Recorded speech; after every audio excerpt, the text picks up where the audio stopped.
अग्रवाल जी जलंधर। राधे राधे महाराज जी। महाराज जी, मान सम्मान विलासिता यश इज्जत ये सब चाहिए महाराज जी। भजन करो, भजन से प्राप्त हो।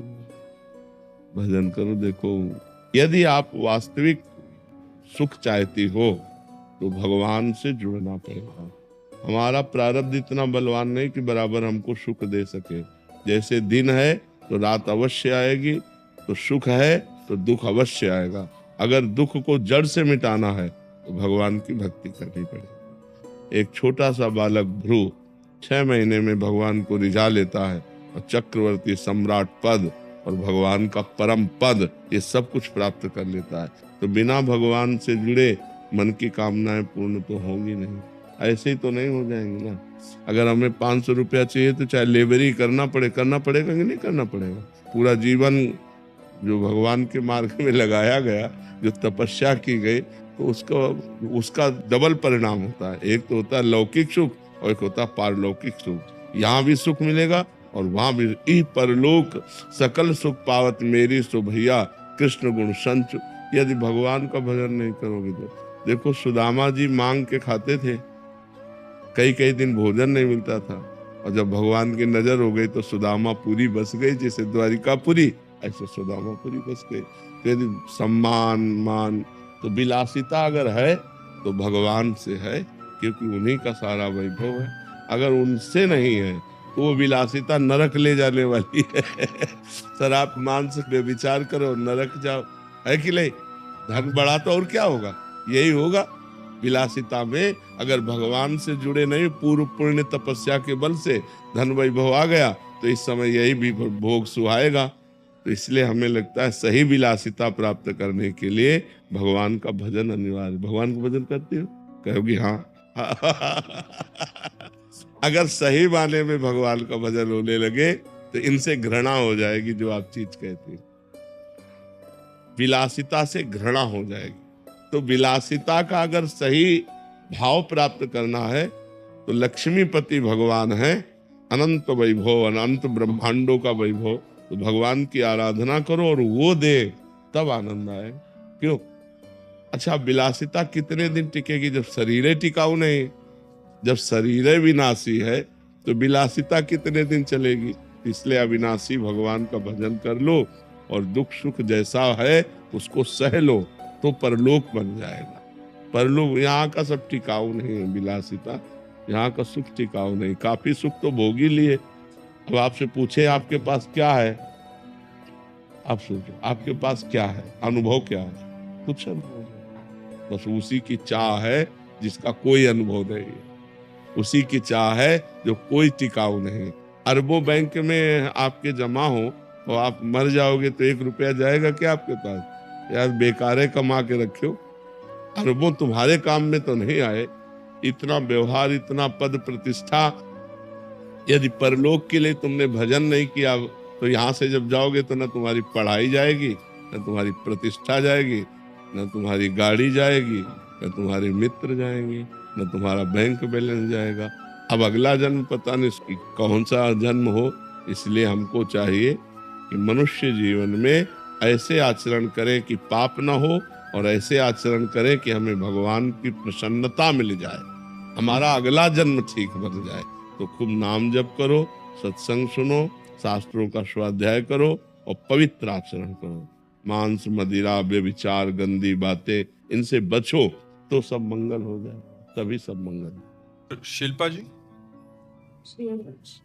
महाराज जी, आपके चरणों में कोटि कोटि प्रणाम। महाराज जी, क्या हमारे जीवन में जो भी सब होता है वो पूर्व कर्मों के फल से प्रारब्ध द्वारा निर्धारित होता है?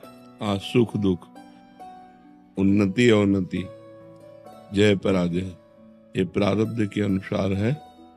लेकिन क्रियमाण के द्वारा हम प्रारब्ध को रौंद सकते हैं। क्रियमाण माने होता है नया कर्म। नया कर्म भगवत भक्ति, भगवत अनुष्ठान, शास्त्रों का स्वाध्याय, परोपकार, तीर्थों का अवगाहन, इन पवित्र कार्यों के द्वारा हम आती हुई असफलता को बदल सकते हैं सफलता में। नहीं तो जितना भी दुख सुख है वो प्रारब्ध के अधीन। पूर्व जन्म का किया हुआ कर्म ही जो शुभ और अशुभ कर्म है वो हमारे निर्माण का हेतु हुआ इस शरीर के। तो जब तक ये शरीर नष्ट नहीं हो जाएगा तब तक दोनों अपना प्रभाव दिखाते रहेंगे, समय समय पर सुख और दुख, पाप का फल दुख और पुण्य का फल सुख। अगर हम नया कर्म अनुष्ठान करें, मनुष्य जन्म नया कर्म करने का अधिकार रखता है और कोई योनि में नए कर्म करने का अधिकार नहीं है। तो अगर हम नया कर्म करें, जैसे देवी जी का अनुष्ठान करें, दुर्गा सप्तशती, भगवान शंकर जी का अनुष्ठान करें, भगवान हरि का अनुष्ठान करें, गोपाल शास्त्र नाम, विष्णु शास्त्र नाम और यजुर्वेद के द्वारा मंत्रों का अनुष्ठान, तो इसके द्वारा हम अनुष्ठानों के द्वारा अपने प्रारब्ध को बदल सकते हैं। अब आजकल कोई भक्ति या अनुष्ठान में लग नहीं रहा, केवल आधुनिकता ही आधुनिकता। तो पूर्व कर्म के अनुसार सफलता या असफलता प्राप्त होती, तो सफलता प्राप्त हुई तो हर्षित हुआ, असफलता प्राप्त हुई तो शोकित हुआ। लेकिन उसकी सफलता ज्यादा दिन टिकती नहीं है, क्योंकि नया कुछ है नहीं। तो पुराना जितना हिसाब है उतना वो भोग लेगा, और नए में जो कर्म कर रहा है उसमें पवित्रता कम होती है, अपवित्रता ज्यादा होती है। मनमानी आचरण अपवित्र आचरण होते हैं, तो उसके द्वारा कोई लाभ मिलना नहीं। अब उसका अगला जन्म भी बिगड़ गया। इसलिए हमें लगता है मनुष्य जन्म में सुख और दुख को सहकर भगवत भक्ति का अनुष्ठान करते हुए हम पूर्व को भी गिरा सकते हैं और आगे का भी संभाल सकते हैं। तो आगे का संभालना और पूर्व का बिगाड़ना, जो पूर्व के गंदे आचरण किए हुए फल हमारे सामने आ रहे हैं, उनसे लड़ने की सामर्थ्य ये अध्यात्म के द्वारा ही प्राप्त होगी। तो अध्यात्म को स्वीकार करना चाहिए, नाम जप करना चाहिए, सत्संग सुनना चाहिए, शास्त्रों का स्वाध्याय करना चाहिए और गलत आचरणों से बचना चाहिए। केशा जी भावसार से। राधे राधे गुरुजी। गुरुजी, मैं सूरत से आई हूँ। मैं पेशे से मनोचिकित्सक हूँ। जो लोग डिप्रेशन, डरना, मन उदास, अकेलापन के साथ मन बुद्धि लोगों का उपचार करती हूँ। अपने सेशन में कई बार आपके सत्संग में सुनी बातों को भी बताती हूँ, जैसे जल्दी उठना, साफ सफाई ध्यान रखना, ऐसी बातों को मर्जी। क्योंकि अधिकतर लोग आत्महत्या के लिए विचार करते हैं, दिन भर ऐसी नकारात्मकता भरी। जब अधिक पाप हो जाता है, अधिक पापाचरण हो जाता है, तो शरीर नष्ट करने के लिए स्वयं ही प्रेरित कर देता है मन। ये जो आत्महत्या है ये अधिक पाप का कारण है। अधिक चिंता, अधिक शोक, ये सब पाप के लक्षण है। अधिक चिंता, अधिक शोक हुआ और नकारात्मक भाव बढ़ गए तो उसको लगता है कि शरीर शांत कर दें तो हम शांति को प्राप्त, लेकिन ऐसा नहीं है। दूसरों को तो बचा देती हूँ, बट इतना खुद निराश हो जाती हूँ कि ऐसी लगता है कि इतना मदद करने पे भी नाम इसको छोड़ दूं क्या पेशे को। नहीं, पेशा न छोड़िए, भगवान का नाम जप कीजिए। नाम जप से आपके हृदय में इतनी सामर्थ्य आ जाएगी कि आप दूसरों को सुख देने वाली बातें करते हुए दूसरों के दुख से आप लिप्त नहीं होंगे। जैसे डूबने वाले को बचाना है तो हमें वस्त्र आदि का, अगर हम स्वयं अच्छे तैराक नहीं और गए तो डूबने वाला पहले हमको डुबोएगा, क्योंकि वो सांस लेना। चतुर यही है कि उसे कोई डंडा, कोई वस्त्र पकड़ा दे और फिर उसके सहारे उसको खींच ले। तो ऐसे ही जो शोक में डूब रहे हैं, जो डिप्रेशन में डूब रहे हैं, जो नकारात्मक भाव में डूब रहे हैं, हमें चाहिए हम बात पकड़ा दें उनको, हम उनके दुख में लिप्त ना हो, निरपेक्ष होकर। नहीं, वो उनकी बातें सुन सुनकर आप डिप्रेशन में पहुंच जाएंगे। अगर आप समर्थ नहीं है तो 10 से 50 लोग आप रोज मिल रहे, सुन सुन करके दिमाग, क्योंकि वो सब सांसारिक बातें हैं, वो आपके दिमाग को कमजोर कर देंगे। यदि आप नाम जप कीजिए तो नाम जप में एक अपूर्व आनंद होता है हृदय में, और उससे एक सामर्थ्य मिलती है। आप अपना व्यवहार बहुत अच्छा कीजिए, अपनी मृदु बातों के द्वारा, उत्तम बातों के द्वारा प्रवीणता पूर्वक दूसरों के मनोबल को पुष्ट कीजिए। कुछ औषधियां भी दीजिए और कुछ वाणी के द्वारा भी उनको परिपक्व कीजिए, और आप नाम जप के द्वारा पुष्ट होइएगा, लिप्त नहीं होइएगा। अगर लिप्त होंगे तो फिर आप, जैसे अभी आप कहें, तो आप लिप्त हो जाते हैं। लिप्त मत होइएगा, तटस्थ रहिएगा। वो उसके कर्म हैं बिगड़े हुए, आज हमारे पास आया है, हम सुधारने की चेष्टा करते हैं। वो प्रयास करे और भगवान कृपा करें तो ठीक हो जाएगा, नहीं ठीक होता तो भोगे अपने कर्मों का फल है। आप तटस्थ रहिएगा और नाम जप कीजिएगा, और ये बंद तो कीजिएगा नहीं, क्योंकि भगवान ने अगर ये प्रवीणता दी है कि अपनी वाणी के द्वारा हम दूसरे के दुख का निवारण कर सकें तो जरूर करना चाहिए। ये परोपकार की भावना से भी होता है, अर्थ ही सब कुछ थोड़ी होता है। हाँ, दूसरा थोड़ी तुम्हारी बातें सुनकर साहस किया, जीने का साहस किया तो बहुत उत्तम बात है। वो जहाँ निगेटिव में जा रहा था उसे पॉजिटिव में लाइए तो बहुत उत्तम बात है। इसे छोड़ने की तो बात कीजिएगा मत, इसे और बढ़ाइएगा और आप बलवान बनिएगा। सत्संग सुनिए, नाम जप कीजिए तो आप आत्म बलवान हो जाएंगे। अध्यात्म बल से बलवान व्यक्ति सबके दुख को दूर करके स्वयं सुखी हो सकता है। जी, इनका एक शंका और थी कि नई नई शादी हुई है तो कह रहे थे कि बच्चे पे इसका प्रभाव तो नहीं पड़ेगा जो वार्तालाप हो रही है, कुछ समय के लिए छोड़ दूं ऐसा? नहीं नहीं, परोपकार की भावना है ना, हम कह रहे बच्चा भी इन्हीं के अगर मार्ग का अनुसरण करने वाला हो और परोपकारी हो तो वो कितने सैकड़ों हजारों लोगों के दुख को दूर करने वाला होगा। इससे नहीं, आप जो नाम जप करेंगे, आप जो आहार करेंगे, आप जो चिंतन करेंगे एकांत में, वो गर्भ पर प्रभाव पड़ता है। ऐसे बाहरी व्यवहार पर, नौकरी पेशा का गर्भ पर थोड़ी प्रभाव पड़ता है। गर्भ का स्वयं का जो गहरा चिंतन है वो प्रभाव डालता है।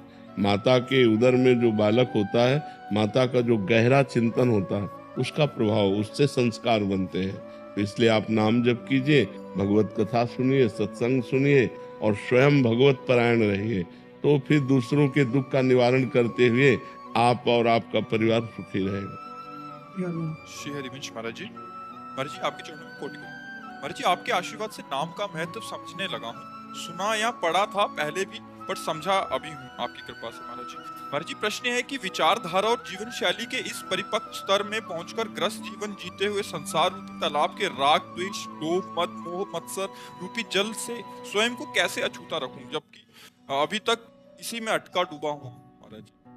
जब आपको ये ज्ञान है कि ये राग है, ये द्वेष है, ये छल है, ये कपट है, तो उसके त्याग की सामर्थ्य भी तो है ना। ज्ञान में सामर्थ्य भी होती है। जब हमको पता है कि ये राग है, इसमें बंद करके जन्म मृत्यु के चक्कर में फंसा जाता है, राग से ही द्वेष उत्पन्न होता है, तो हम भगवान नाम जप करते हुए राग द्वेष रहित क्यों नहीं होते? होना तो आपको ही पड़ेगा। हम इसे पकड़े, अब हमें कोई छुटावे? तो ये थोड़ी हमें पकड़े हैं, हमने पकड़ा है। ऐसे ही राग हमने किया है, कोई हमसे राग कर रहा है क्या? हम राग किए हुए हैं, हम ही द्वेष कर रहे हैं, हम ही बंधे हुए हैं और हम ही कह रहे हैं हम ही बंधे हुए हैं, कोई छुड़ा दे। एक संत ऐसे आम के पेड़ को कस के पकड़ लिया, एक राजा से कहा मुझे छुड़ा दो, आप बहुत बलशाली हो। तो हंसने लगे, महाराज आपने पकड़ा है, आप ही छोड़ो। बोले हाँ, इस माया को तू ही पकड़े, तेरे को ही छोड़ना पड़ेगा। कहीं माया नहीं पकड़े, कहाँ पकड़े मैं बता? ये माया रूपी शरीर है, इसी को मैं मान लिया, मैं मान लिया, इसी से राग द्वेष होने लगे।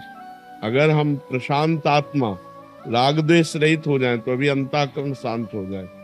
अंतःकरण में जो चिंता भय शोक है ना, प्रशांत आत्मा विगत भीर ब्रह्मचारी व्रति स्थित है। जो अपनी हर इंद्री को ब्रह्मचर्य से रखता है, राग द्वेष रहित अंतःकरण है, जो भय रहित है, वो परमात्मा को प्राप्त है। परमात्मा को यदि प्राप्त करना है तो नाम जप जपते हुए हमको राग द्वेष रहित होना, अपने हृदय को शांत रखना। यहाँ सब इंद्रजाल है, माया का छल कपट चल रहा है। भगवान को देखो तो कहीं कुछ नहीं है, भगवान को नहीं देखा तो सब माया ही माया है। दो ही है, एक भगवान की माया। माया का त्रिगुण रूप है, सतोगुण रजोगुण तमोगुण, उसी का प्रभाव चलता रहता है। तो हमें चाहिए कि भगवान नाम जप के प्रभाव से हम राग द्वेष रहित स्वयं हो। सामने में जब हम भगवान देखकर बर्ताव करेंगे तो राग द्वेष नहीं होगा। अपने भगवान से हम द्वेष करेंगे क्या? और सामने भगवान है तो प्रेम होगा, राग नहीं होगा। राग बंधन कारक है, राग द्वंद्व के अंतर्गत आता है। राग का द्वंद्व द्वेष है। जैसे जय का पराजय है, मान का अपमान, तो राग का द्वेष है। तो राग द्वेष रहित, मान प्रतिष्ठा की भावना रहित जो हृदय होता है वो शांत होता है। जो भगवान से चित्त को जोड़े होता है वो भय रहित होता है।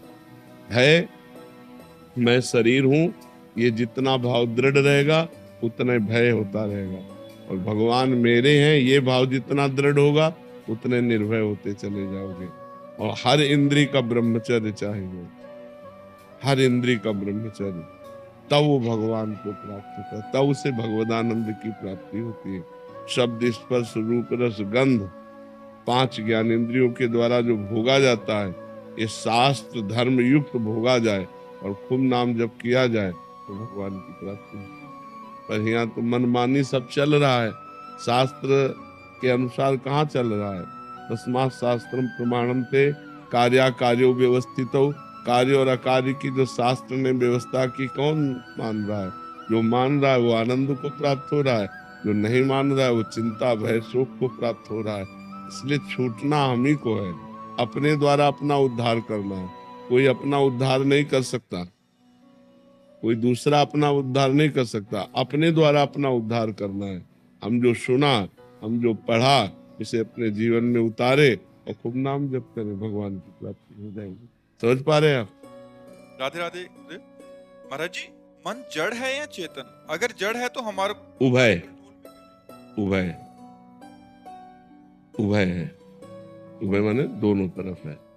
वो चैतन्य में लगा तो इंद्रियाणाम मनश्चास में स्वयं भगवान है, और जड़ में लगा तो जड़ में लगा हुआ गंदी गंदी चीजों को भोगता रहता है। ये उभय स्वरूप है, उभय रूप है मन। ना इसे आप पूरा जड़ कह सकते हैं और ना आप इसे पूरा चैतन्य कह सकते हैं। ये चैतन्य भी है और ये जड़ भी है। प्रकृति से युक्त होने के कारण जड़ है और परमात्मा स्वरूप होने के कारण ये चैतन्य है। इसी से परमात्मा का ज्ञान होता है, इसी से परमात्मा का ध्यान होता है, इसी से जगत के गंदे कार्य होते हैं। तो जड़ में लगने के कारण वो जड़ हो जाता है और चैतन्य में लगने के कारण चैतन्य हो जाता है। वो उभय रूप है, उसे आप न जड़ कह सकते हैं न चैतन्य कह सकते हैं। वो जड़ चैतन्यमय है, केवल चैतन्य नहीं कह सकते और केवल जड़ नहीं कह सकते। और वश में करने के लिए साधना है, ऐसे थोड़ी वश में कर लोगे। उसके लिए साधना, साधना के द्वारा वश में होता है। अगर वश में ना होता तो कोई भगवत प्राप्ति कर ही नहीं सकता था। तो वश में तो किया जा सकता है, लेकिन कठिन है, कठिन है, असंभव नहीं है, कठिन है। अभ्यास करते रहो, खूब नाम जप करो, शास्त्रों का स्वाध्याय करो, पवित्र आहार करो, ब्रह्मचर्य से रहो, मन को अधीन कर लोगे। प्राण, मन और ब्रह्मचर्य तीनों का एक योग है। जो प्राण, ये प्राणवायु चल रही, ये जब स्थूल हो जाएगी तो मन चंचल हो जाएगा। मन चंचल, एकाग्रता रहित, स्थूल प्राण। अगर प्राण सूक्ष्म, अल्पाहार करने वाला, अल्पाहार करने वाला और निरंतर भगवत चिंतन करने वाला, ब्रह्मचारी व्रत में रहने वाला, तो मन को सहज में अधीन किया जा सकता है। मन सहज में अधीन हो जाएगा। अब गंदी बातें मोबाइल से देखो, गंदा भोजन पाओ, गंदे आचरण करो, मन को बस में करना चाहो, नहीं होने वाला है। पवित्र आचरण हो, पवित्र भोजन हो, पवित्र विचार तब आएंगे जब हमारा सब पवित्र हो।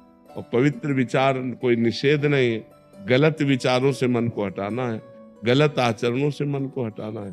तो नाम जप करो, पवित्र आहार करो, पवित्र विचार वाले बनो, पवित्र शास्त्रों का स्वाध्याय करो, कोई नशा न करो, मांस मछली मत खाओ, गंदे दृश्य मत देखो, गंदा आचरण मत करो, नाम जप करो, तब आकर के मन वश में। नाम जप के बिना पूरा जीवन अधूरा है। कोई भी कहीं भी हो, अगर नाम जप नहीं है तो सब बकवास है, पूरा जीवन बकवास है। नाम जप होना अत्यंत अनिवार्य है। करते हो नाम जप? तो काउंटर तो लिए नहीं माला, ले लो, वैसे करता हूँ।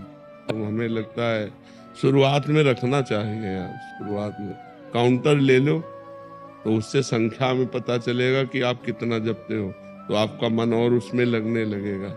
ठीक है, थोड़ी देर कभी आसन में भी बैठा करो। बैठते हो, समय मिलता है आसन में बैठने मैं तो, लेकिन बैठा ही दर्द हो जाता है, दर्द हो जाता है। अभ्यास करो, अभ्यास करो, अभ्यास से हो जाता है। अभ्यास योगी युक्तेन, अभ्यास करो, थोड़ी देर बैठा करो। ठीक है।